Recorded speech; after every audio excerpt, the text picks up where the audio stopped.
Thank you for being here. I know it's, I think we've got almost 40 people. And I can understand. Sound is awful.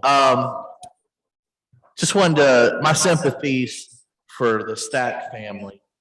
Bill, if you guys haven't heard, Bill Stack had passed away over the weekend.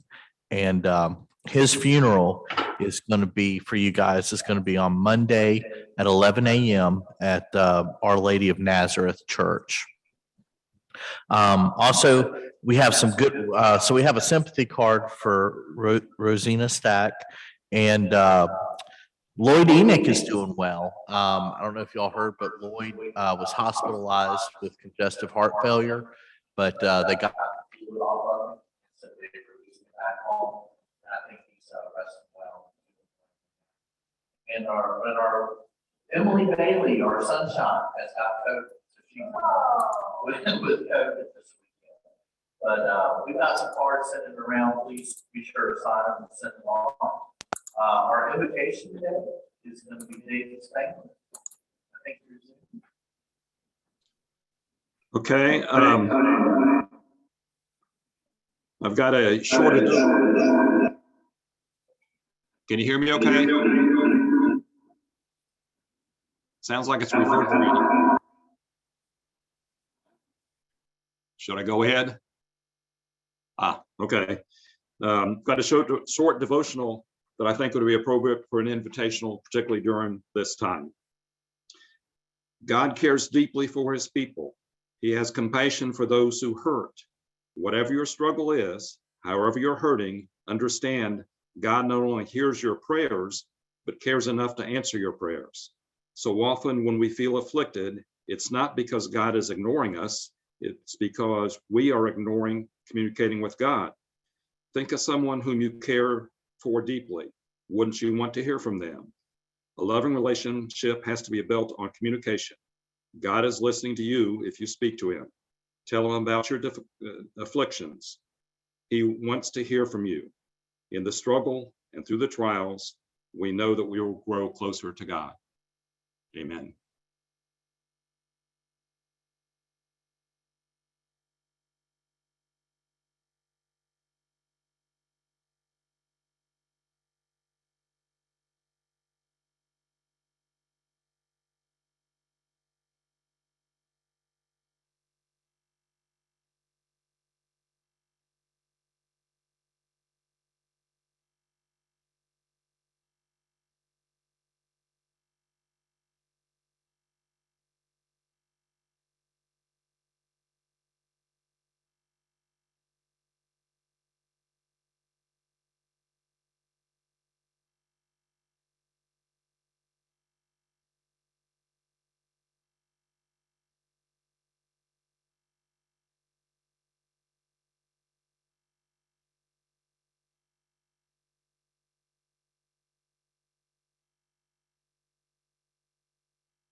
Friends, even though we face the difficulties of today and tomorrow, I still have a dream.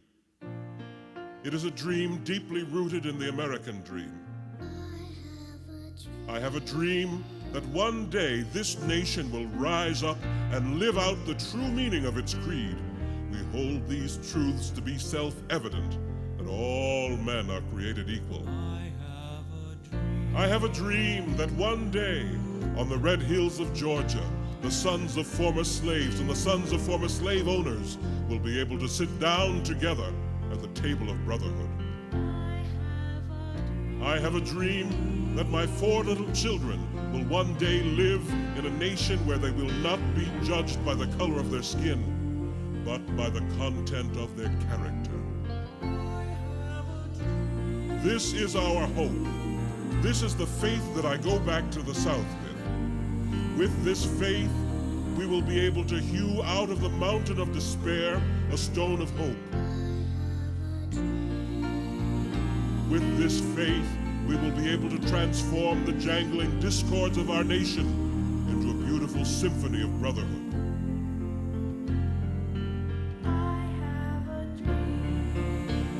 With this faith, we will be able to work together, to pray together, to struggle together, to go to jail together, to stand up for freedom together, knowing that we will be free one day.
Please join me with our wonderful pledge. I pledge allegiance to the flag of the United States of America and to the republic for which it stands, one nation, under God, indivisible, with liberty and justice for all. Thank you, John. And you all may be seated. Our introduction of guests today is Sheila Umberger. Nice to see you here, Sheila. It's nice to be here. Hello, I'm Sheila Umberger, and I'm a new member, so it's nice to be here in person. I want to introduce three people today. First, I want to start with Peter Voloshin from the Roanoke Diversity Center, and he's hosted by Sherry Hartman. So if you all could stand, please. Also, Angie Leonard from St. Vincent Home, and her host is Dan Carnes. So welcome. And of course, Sarah Snyder from Beam Diagnostics is our speaker today, and her host is Sam Darby.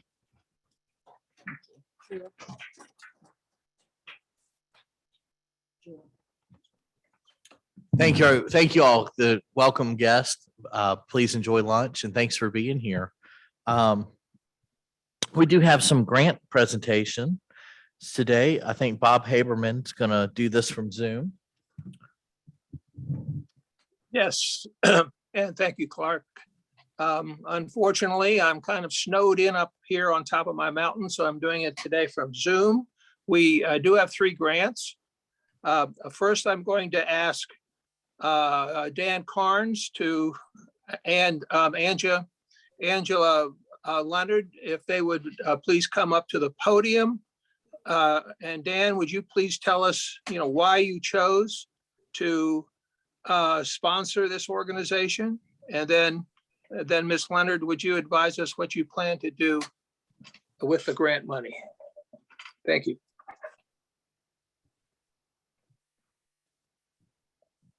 Grab this and grab this. I asked Angie to write out a little something, and I told her later, I said, I know what you do, just do a lot of good things, but this is a little more formal than that. St. Vincent's Home Services does great work for people with disabilities in the Roanoke Valley, both adults and children. Angie expressed a need for teaching supplies and materials in their Blue Ridge Autism and Achievement Center. Thank you very Check. much. Thank you. Well, thank you guys so much for continuing to support us. As Dan said, this particular check and money will go towards the Blue Ridge Autism and Achievement Center. We have 3 locations. We call them the BRAC schools for short. And it's been a tough couple of years for us and everybody. And raising funds, that's how we get our money to help our kids, has been difficult. So this is greatly helpful. We'll use it to provide for our kids through their sensory needs.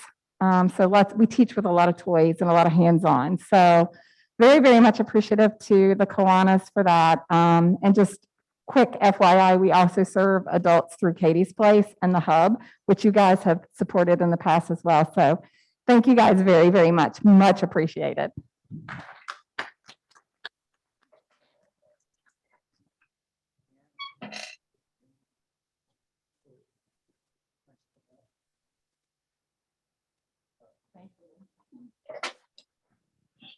Okay, thank you, Dan and Angie.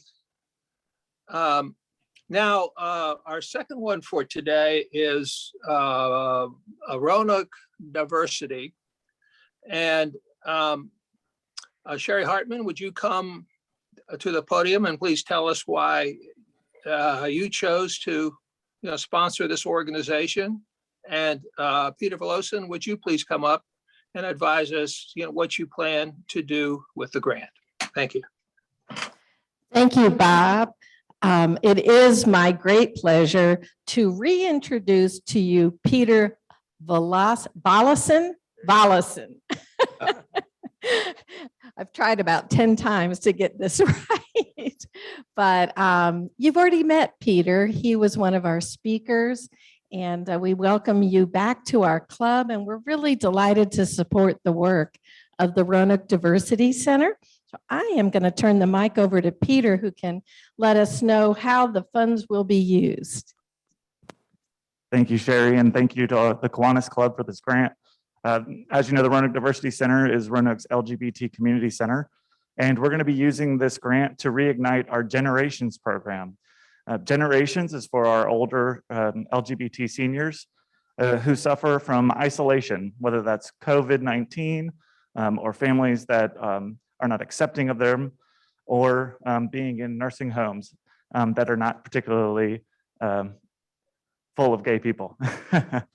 So what we're going to be doing is using this money to restart the Generations program, which is classes, will writing, dinners and socials for older generations to also meet younger generations and to continue to pass on their stories and their life histories. So we're really excited about this, being able to create more community connections through the Roanoke Diversity Center. So thank you again, Kiwanis, and thank you very much, Sherry, for sponsoring us. We really appreciate it.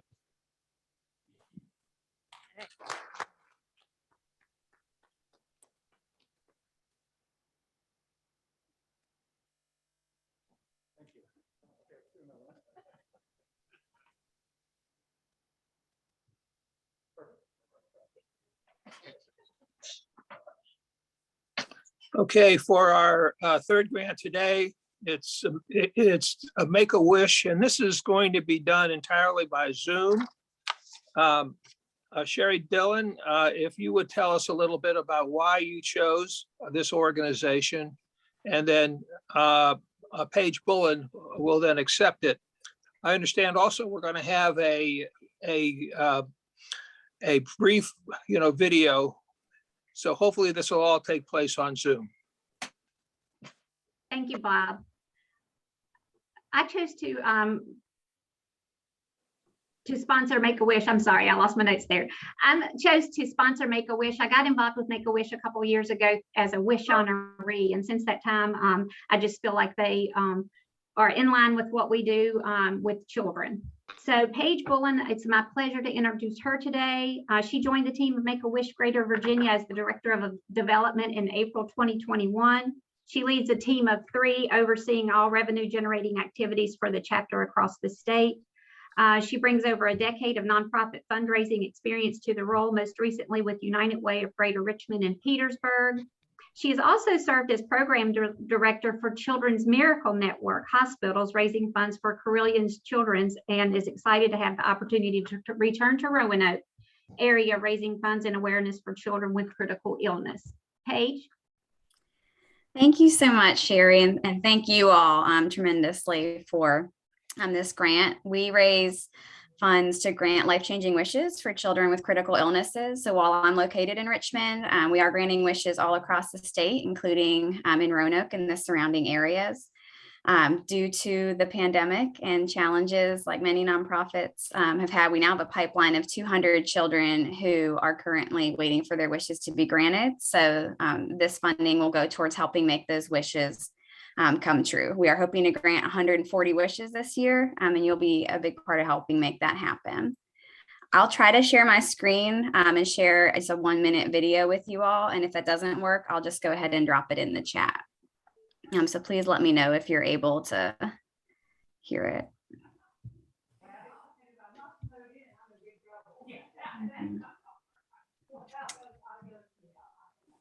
Well, I did that too. I came out yesterday. The past year was really hard for all of us. But you did not wait for hope. You created it.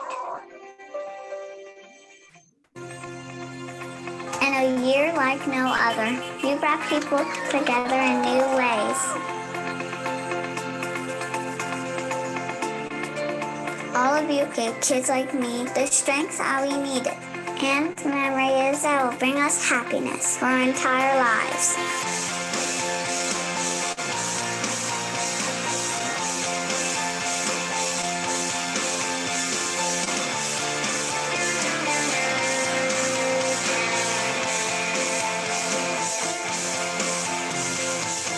Thank you for being there for Wish Kids Like Me.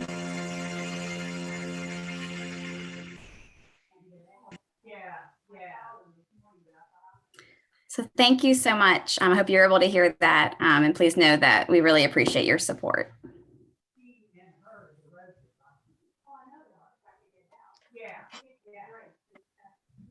Okay, thank you, Paige. And let's go back to Clark. Hope to see you all next week.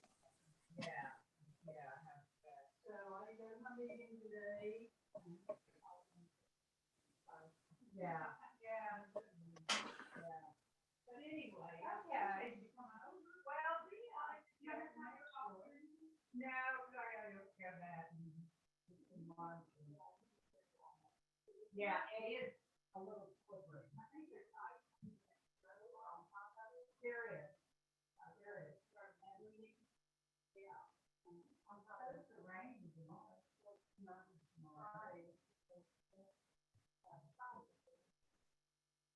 Yeah, well, what they said this morning didn't say snow. Or very little possibility. That Zoom meeting this Friday. So, and we'll probably be talking about all those things, advertising and new membership. So thank you for that. Brag bucks today. I know Mike O'Brocta had a brag.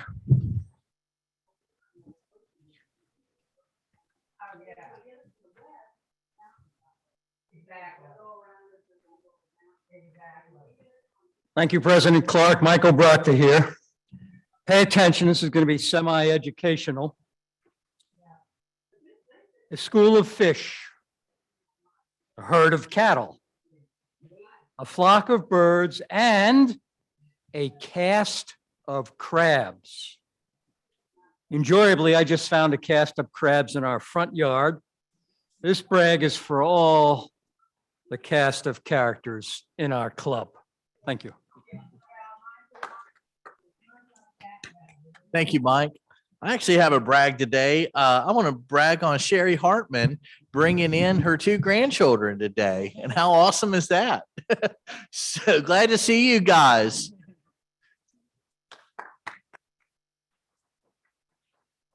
Would anybody else like to make a brag, or we got any grandkids or any achievements? Sports teams? Anybody on Zoom want to make a brag?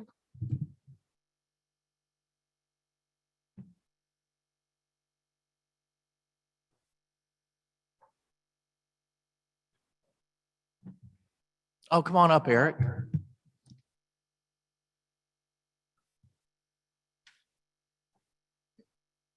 So I have a brag today. I wasn't really planning to do this, but Clark got me to come up here with his encouragement. My daughter flew to Florence, Italy, Monday evening. We took off out of town Sunday morning and got out before the snow. It was a good thing.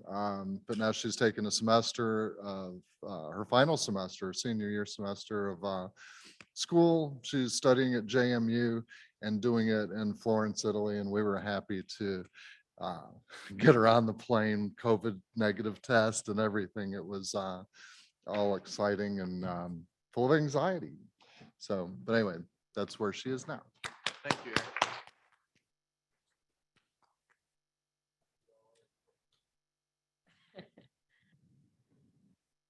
Sherry Hartman here. I was going to do a brag on the grandkids. They helped me carry my potting mix here today. I have 25 cubic feet or whatever this thing is of potting mix. And that is because we are going to embark on a project called Grow the Love. How about that? And the way we're going to do that is hand out starter kits for you all to take home that would help us grow plants for the future nature park. So thank you to my grandkids for helping me bring up the potting mix from our car, and be on the lookout for the starter kits that we're going to send home so we can grow the love together. Thanks.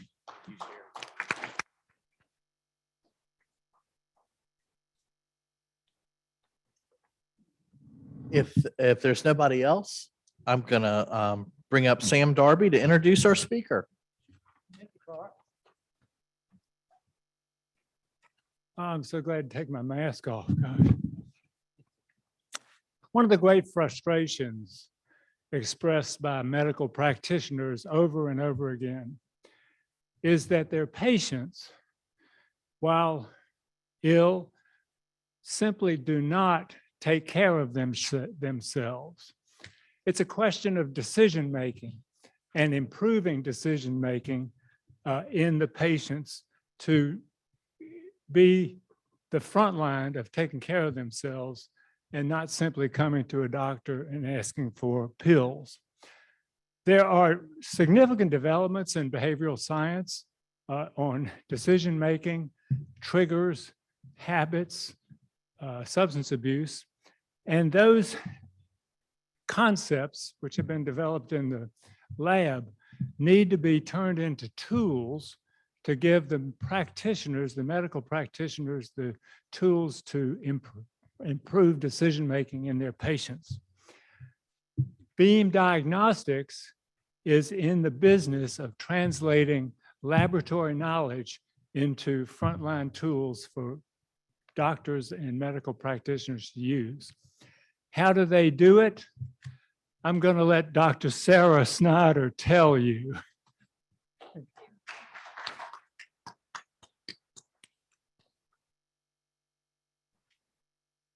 Thank you, everybody. Can you hear me okay? And thank you, Sam, for inviting me to be here today. Looks like my slides are being pulled up, but that's exactly right. Beam Diagnostics is a company that I founded back in 2017 as a spin-out company from the Fralin Biomedical Research Institute, previously known as the Virginia Tech Carilion Research Institute here in town.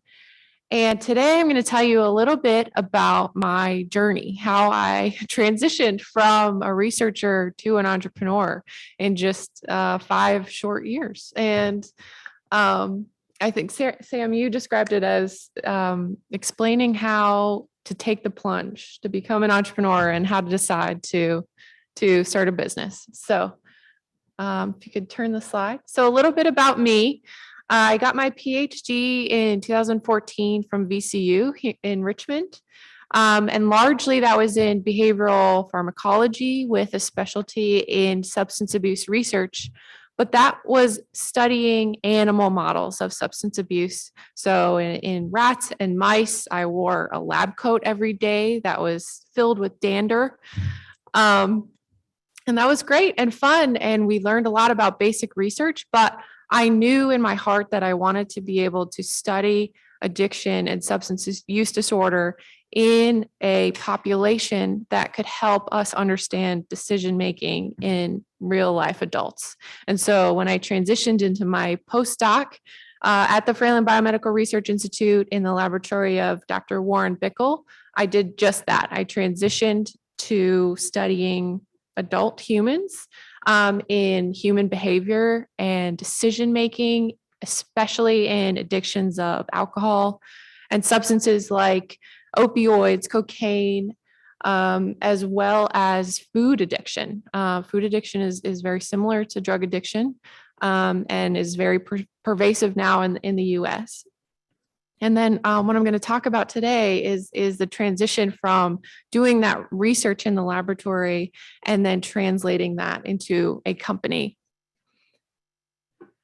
So first of all, so what does addiction research look like? So in the laboratory in Dr. Bickle's lab here at Virginia Tech, we would bring human subjects into the lab and conduct very controlled, systematic research studies with these individuals who are volunteering their time.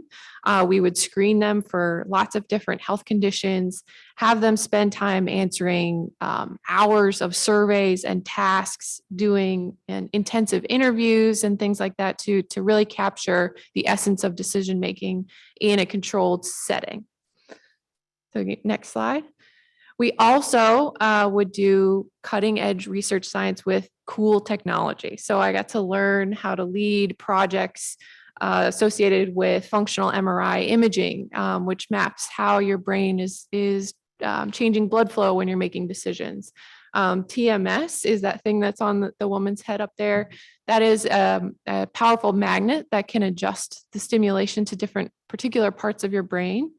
As well as testing eye blink using electrodes and things like that. What was fascinating to me at the end of my time as a senior research associate there was the opportunity to lead a project that was in building a simulated bar situation.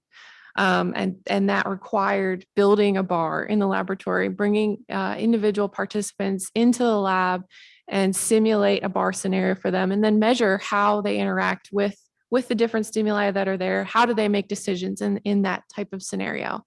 What I learned from all of this work and all of this experience was that, number one, I loved the opportunity to be able to learn how to implement these projects and really facilitate an environment where the participant is safe and is in a situation that is face valid, meaning that they're in a situation that makes sense, where we can translate the results that we find from this study into the real world and understand the behavior in a way that can facilitate new treatments and an understanding for doctors to interact with their patients going forward.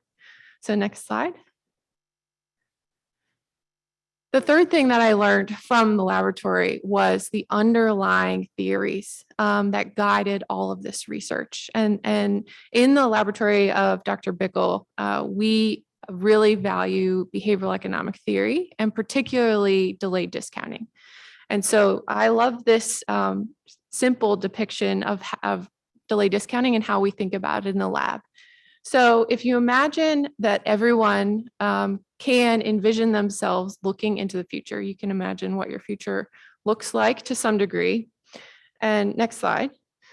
Everyone has a flashlight that shines towards the future. Next slide.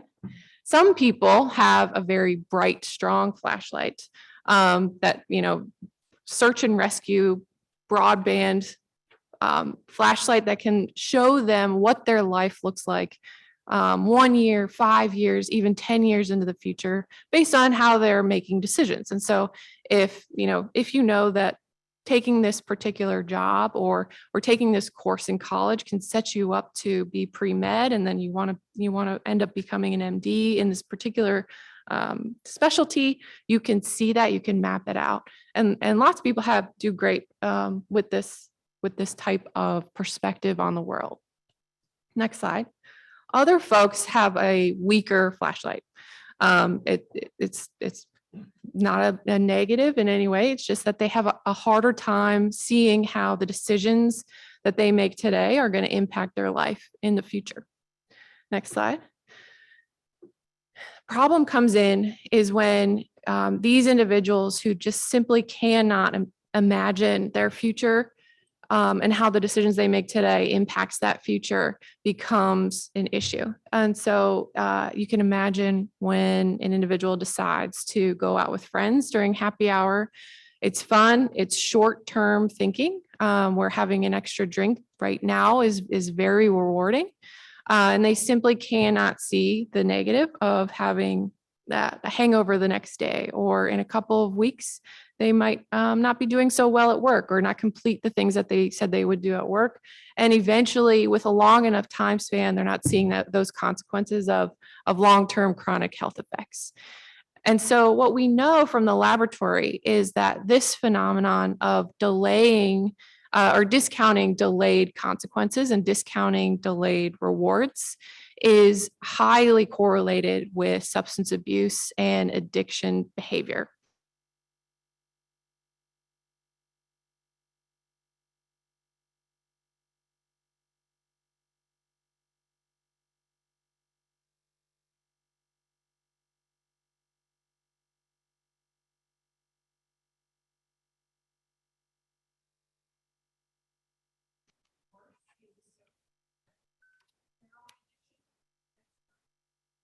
Cocaine addiction, next slide. In alcohol misuse, next slide. Cigarette smoking, next slide. It is pervasive in a multitude of different addictive behaviors. In fact, there's a recent meta-analysis of this being present in food addiction. And next slide. And then more recently, I showed in a paper that delayed discounting, which is the preference for immediate reward over larger delayed rewards, is associated with lots of other additional health behaviors, like following your doctor's prescriptions, exercising regularly, choosing to meal plan, go to the grocery store as opposed to stopping at McDonald's on your way home. As well as financial behavior, saving for retirement, not gambling away your savings. Lots of different behaviors that facilitate a pro-social world and life view. So given all of this, what do we do with it? This theory and all this research is fascinating, and it's been around in the literature with robust results for 20 or 30 or 40 years. But there's to date not been a way for providers to utilize this tool to understand how their patients are making decisions, or how they can utilize this information to suggest new treatments. And so that's where this leap of faith came in, and where Beam was born. So me and my mentor at the time from my postdoc, Dr. Warren Bickel, who is an eminent scholar in substance use disorder as well as behavioral economics, and our third co-founder, Dr. James McKillop. Could you go back just one second? Thanks. Who is also an expert in behavioral economics and a clinical psychologist. We came together and co-founded Beam Diagnostics. Next slide. So this is a giant leap of faith to create a company with 3 scientists based on robust science, but none of us had a business background. So I set out to work to make sure that this jump from cliff to cliff wasn't so reckless. It's risky to start a business and start working for yourself. And so I leverage the skills that I have as a researcher to write grants to the NIH. They have a fantastic commercialization program for small businesses, specifically for this work to translate scientific research from the laboratory into a small business. As well as the Center for Innovative Technology is a regional, actually a statewide organization here in Virginia that's doing the same thing, helping small companies to commercialize this type of science. So we set about to write some grants. We were awarded a couple of grants to validate our science, as well as the opportunity to participate in 2 accelerators. The first is RAMP. It's a regional accelerator here led by Mary Miller. That gave me the opportunity to learn about how to run a business. and learn about customer discovery. And so it's interesting that even though it was a business course, in many respects, it still was research. Customer discovery is going out into the world and trying to understand what it is that your customers, in our case, providers and patients, need from technology like ours, and how can we build it to facilitate the problems that providers are having in interacting with their patients.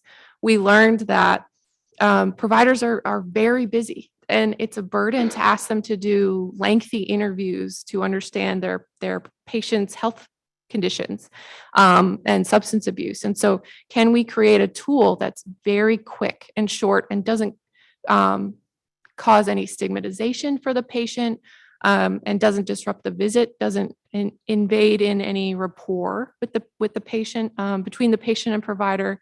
The opportunity was enormous to bring a tool to the field that could help preventative medicine without disrupting the normal flow of clinics.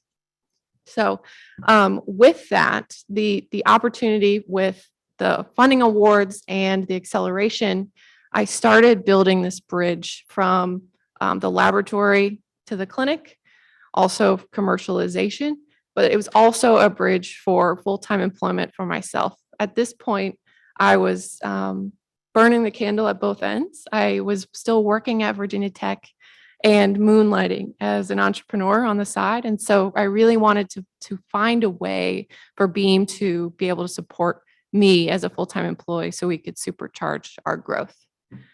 So next slide. Also, in that process, it forced us to clarify what it is that Beam's doing. So who is Beam? Beam is building a technology of a platform of digital assessments for doctors to rapidly assess patient decision-making and health conditions using behavioral economics as its core. So I mentioned that delay discounting and this behavioral economic theory that measures impulsivity in a patient is highly correlated with lots of different health conditions.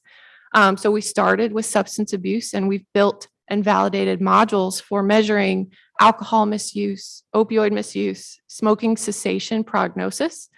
And we're now looking towards the future in building out modules that would measure cognitive decline, diabetic non-adherence, and depression, anxiety. But ultimately, what this facilitates as a platform, as we integrate into medical charts, we can have patients take these assessments that are very quick at home and then automatically upload the scores directly to their doctor in the medical chart. And then your doctor can address or not address if something is a particular issue.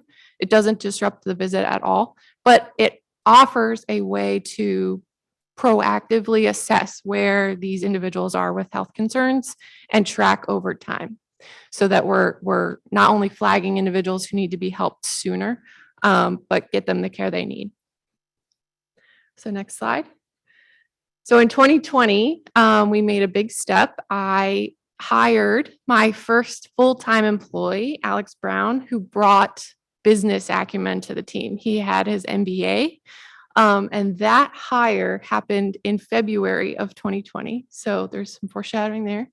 And then the plan was to bring me on right away, but I ended up transitioning full-time from Virginia Tech to Beam in July. So next slide. So we had big plans going into 2020 to start building a pipeline of all these technologies and get investors and start building our customer base and all that stuff. But of course, everyone knows how 2020 went. But in reality, we learned a lot. There were a lot of trials and tribulations. We had pauses. We had things unexpected come up. But ultimately, I think that the team really came together and understood a lot better what entrepreneurship is. We got very clear about being scrappy and what we could do with and do without as Beam. And I think ultimately we came out stronger at the end of 2021 when we were awarded a very large grant from the NIH to interface Beacon into Epic, which is the medical chart record system at Carilion. So today, Beam is growing. We have a total team of 7 so far. 6 are internal Beam, and we have a programmer consultant from Next Up Solutions.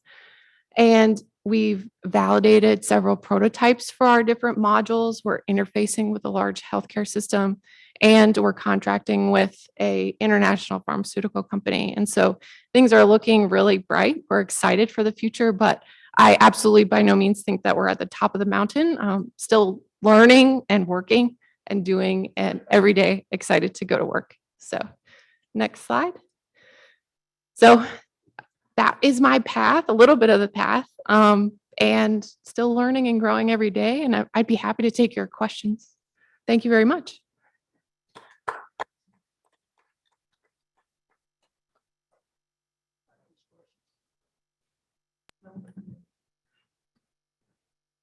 Who pays me?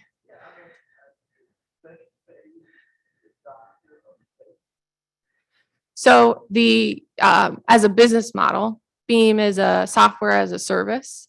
So we would sell our platform of tools to a hospital. And then they would, as these different assessment tools can be utilized, they're reimbursed by insurance. So the hospital actually makes money off of this thing, but they pay us directly.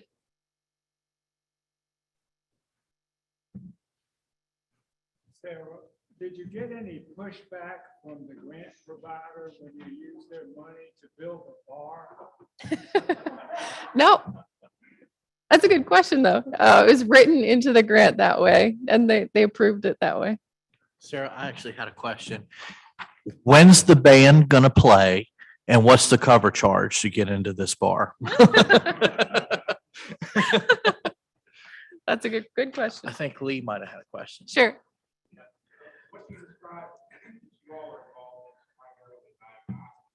That's right.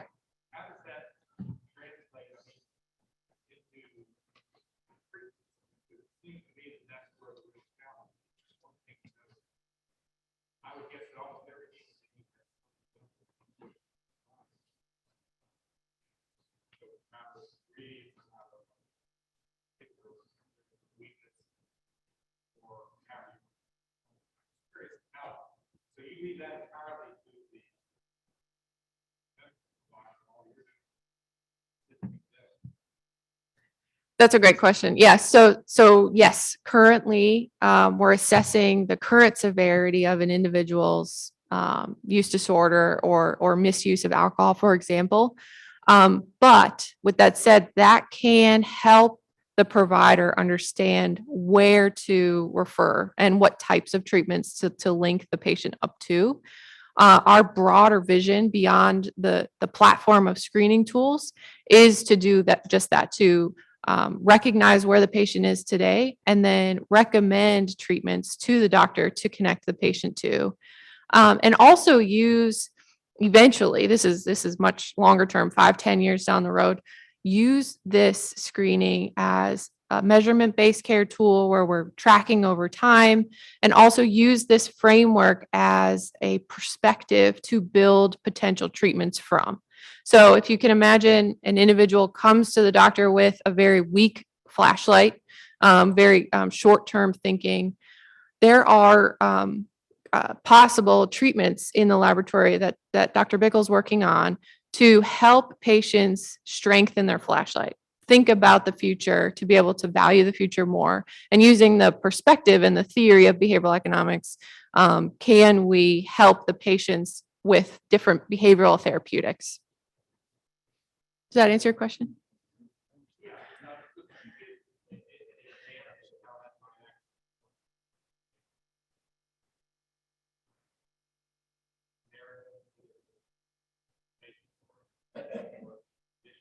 Yeah, sure. So one in particular that we're working on in the laboratory is called episodic future thinking. And we've shown many times over actually in different individuals with different types of substance use disorders, if you sit a patient down and have them vividly describe and think about different positive future events at different time points into the future. So, for example, in 1 week from today, I'll be at my niece's birthday party with my family eating birthday cake. And we have them draw in sensory cues about what are they eating, what are they hearing, who are they with, very clear, and package that up into a single cue is what we call it. So for a 1 week time delay, a 1 month time delay, 1 year, all the way into the future, 10 years, 25 years into the future. What we found is doing through that process, you kind of force the patient to think about the future and have them kind of implicitly start valuing their future more, so that when they're faced with decisions about, would you rather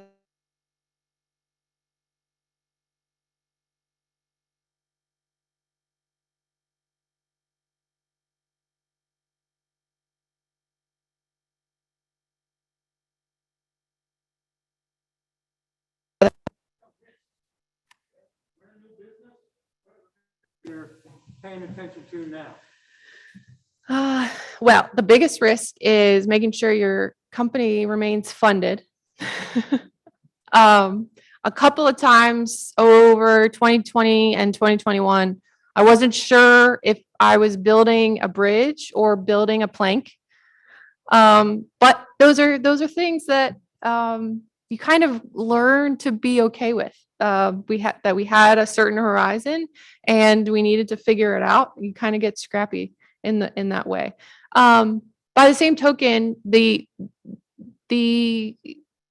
company kind of could go into hibernation if we couldn't find enough funding for a particular project. We could kind of stop for a minute and regroup, write another grant, those sorts of things. The other risk that comes to mind is making sure patient confidentiality is maintained. So of course, we're very vigilant about patient security, privacy protection, HIPAA compliance, all of those things. And we work with our collaborators to make sure that we're protecting all of the patient's private information. In fact, Beam doesn't collect or store any patient privacy information. It's all held by the hospital or the doctor themselves. Thank you. Yeah. Go ahead. What's your flashlight show in your That's a great question. I have a big vision of what Beam's going to look like. I really want for it to be integrated into all the hospital systems. So I've thought to myself that I'll feel like I made it if I go to the doctor and my primary care physician gives me the test and prescribes that to me. I think having the opportunity to provide a platform of all of these assessments through medical charts for all of these hospitals really ups the ante on all preventative care and makes sure that we're connecting the patients to the types of treatment that they want. The test is self-administered. Yes. How often? It's very hard to bias the test. So if all the questions are pretty obscure, the feedback that we've gotten from patients is it feels like a game because the questions are questions about money and time. The questions are, would you rather have $500 today or $1,000 in 3 months? And so without knowing the background of the theory and exactly what normal means, it's very hard to cheat.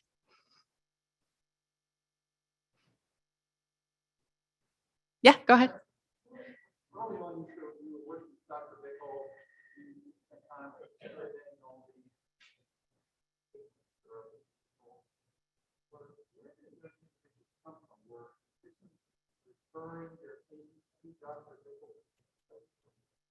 Yeah, that's a great question. We most often would do community So put flyers out or Facebook ads and solicit community members to come and apply for different studies.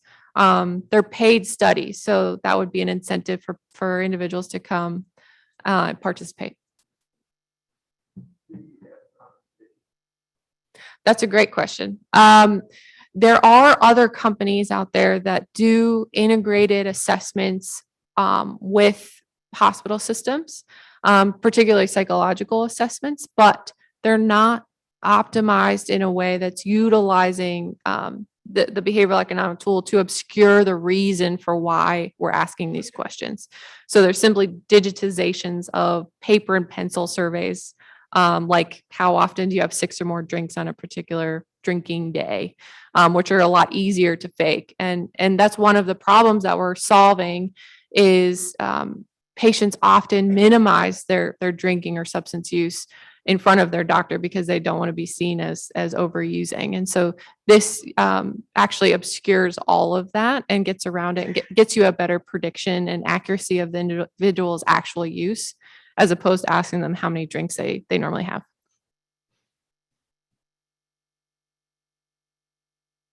Great. Well, thank you very much for having me. This has been awesome.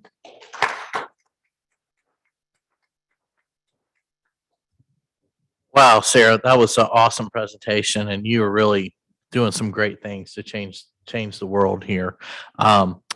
Just want to mention to everybody that Sarah is actually listed in the Roanoke magazine as one of the 40 under 40.